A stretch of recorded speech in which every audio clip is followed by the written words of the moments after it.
Okay, got the Surefire forend 628 for the HKMP5, HK53.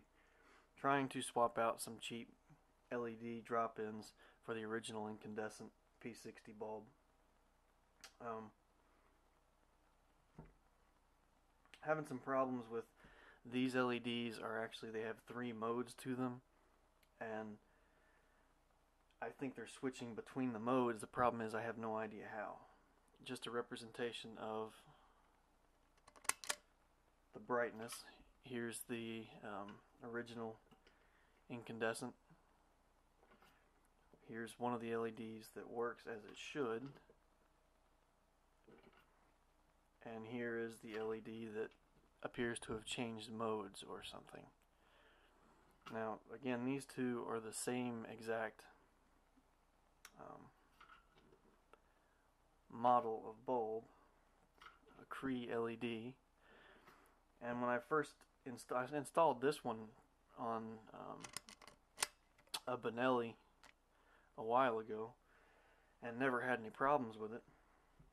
And when I got this forend in, I put this bulb into it, and as soon as I put it in, it was bright for a fraction of a second, and then changed to the dim that you just saw. So I just figured the LED was bad. Took this LED out of the Benelli and put it in this forend, and then it did the same thing. So both of them at one point were dim, and I have no idea what I did. I've been changing parts out from these Surefires for a while, trying to see what happened. And at some point, I changed the mode of this one, apparently, and now it works as it should. But I'm a little unsure why. A few details about the 628 forend for those that want to do a simple drop-in. On the Benelli, it was straightforward, and these two components are out of a Benelli. And this direction, you can see when you push this in, it seats fairly well in there. For a comparison, this is the MP5 forend bezel that actually came on the 628, and that's as far in as this thing goes. The ID in here is a lot smaller on this one than it is on this Benelli one. And again, I'll do them both back to back, right? So you can see that goes all the way to the final taper on the OD, and this one won't even get to this ring. So that's why I had to put the Benelli bezel on this. Same threads on both of them though. In any case, it doesn't appear that you can just put these drop-ins directly into a 628 without some modifications, and I don't know if it's easy to drill this out or not. Haven't started to take any measurements on that. But additionally, the difference between the two is how far the battery is from this bottom seat.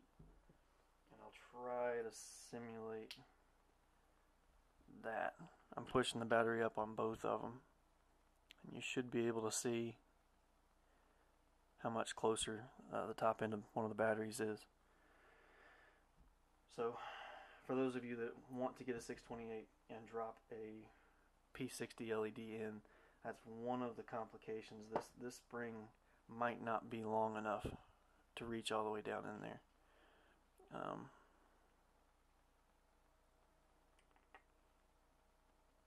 Or perhaps this part is a little too fat to get in there.